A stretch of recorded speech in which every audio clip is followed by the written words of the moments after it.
we've been exploring thinking and feeling, Ellen, and we've talked about the mid-zone behaviour here, and the clarity of your feeling preference and how you feel that is the compassionate and empathetic is where you naturally fit, but you've learnt to adapt and flex and integrate the business, the logical decisions, the fairness of applying the same process to everybody in order to be successful when you're working with your clients. Yeah.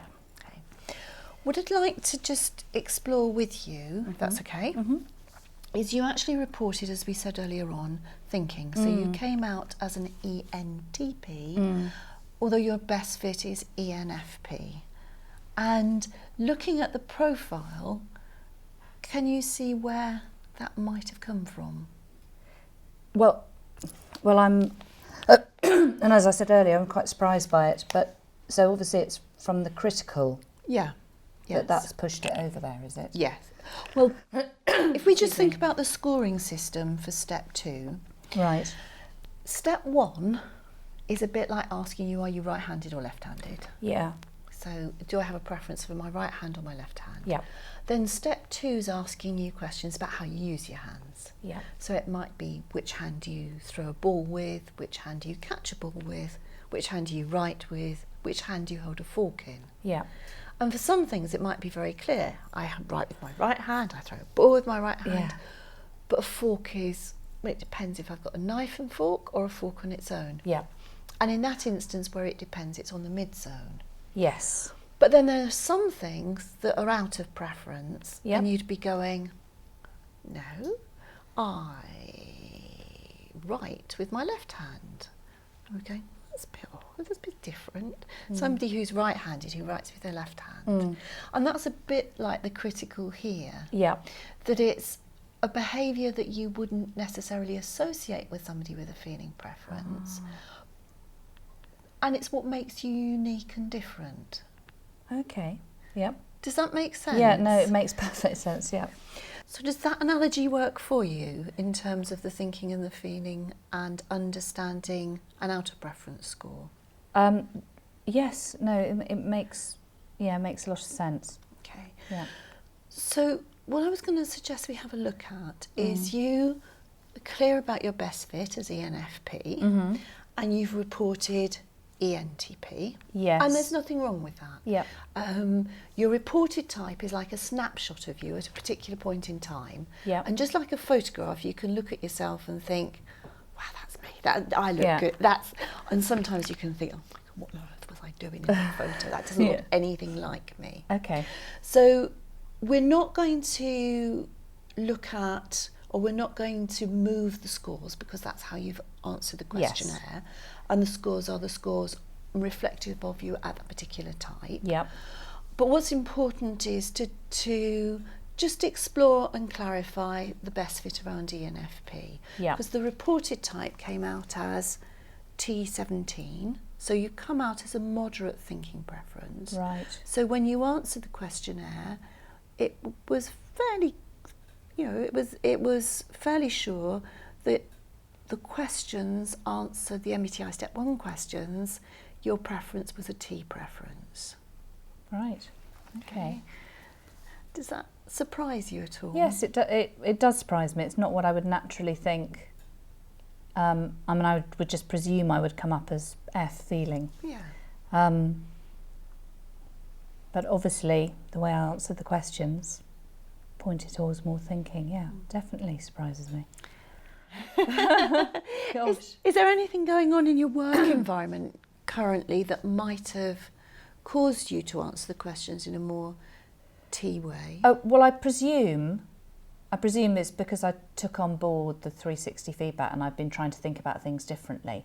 Okay. So I'm sure that's why I probably answered some questions differently than, say, I would have done 3 weeks ago or something. And when you were answering the questions, were you clear about the answers? Did the answers come quite quickly to you, or did you ponder? No, I did ponder. It took me quite a while, and I had answers for both. Right. So try and decide between the two.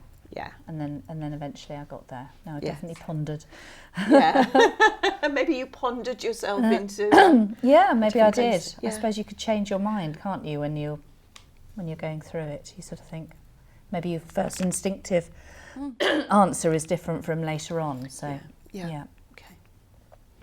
So just to look at the differences between the two. So we've spoken quite a lot about the critical, and if you read that description there, that's critical behaviour that you would expect or you may see in somebody who's got an underlying thinking preference. Yeah. And that's critical behaviour for somebody with an underlying feeling preference. So would you like to just have a quick read of the two and see which one feels most comfortable to you? Oh, I didn't realise these were different because the pictures are the same, aren't they? Okay. Yes, if you notice at the top, right. that's got ENTP and that's got ENFP. Oh, right, okay. And this is your reported type. So when you answer the questionnaire, this is the report that I downloaded. Okay. But because you told me that ENFP was your best fit, I downloaded a second report, which is ENFP. Okay. Because it's really important with your reports that you have one that matches your best fit. Okay. Oh, I see. I get it. Okay. Yeah. So critical. Are argumentative, sceptical, appear almost unemotional in your interactions, take nothing for granted and concede nothing, like to clarify what is wrong since nothing is perfect. I think that's true. Definitely. Sorry. Like to critique and feel an adversarial approach is normal. Yep, engage in critique rather than criticism when at your best. Yep, so that makes sense. That's critical when it's in preference. Yeah. So what you were likely to see or what others are likely to see in somebody with a thinking preference. Yeah. And then this is the critical behaviour for somebody whose underlying preference is feeling. Readily point out what's wrong in areas of importance. May sometimes be seen as rude and tactless. Hope not, but may take offence readily when you or your ideas are criticised. May be seen by others as overly sensitive and thick, thin-skinned. Okay. Sounds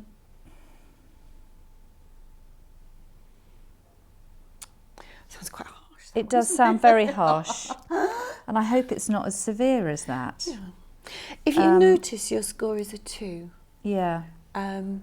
If it was a 5, it is more noticeable by other people. Okay. So somebody who scored a 5, that behaviour is likely to be seen more consistently by others. Okay. So what do you notice as the differences between the critical where it's in preference and the critical out of preference? I think this is probably more me, this one. Okay.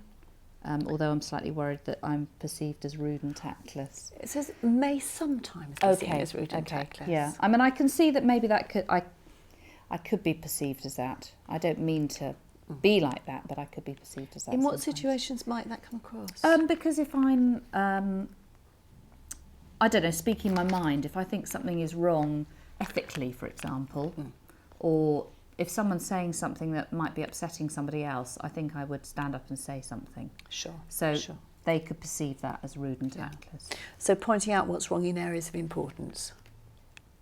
Yes, exactly. Yeah. Exactly. Yeah. And that, I suppose that fits in, doesn't it, with what I feel about values and ethics, and so that I get how that works, right? Yeah. Okay. Thinking about how this fits. Yeah. And we've explored whether the thinking and feeling and the pattern of your scores on that, and looking at the underlying preferences. Are you still comfortable with the ENFP as your best fit? Yes. Yeah, overall, yes, definitely. Sure. Yes. Yeah. Okay. That critical behaviour can be very effective.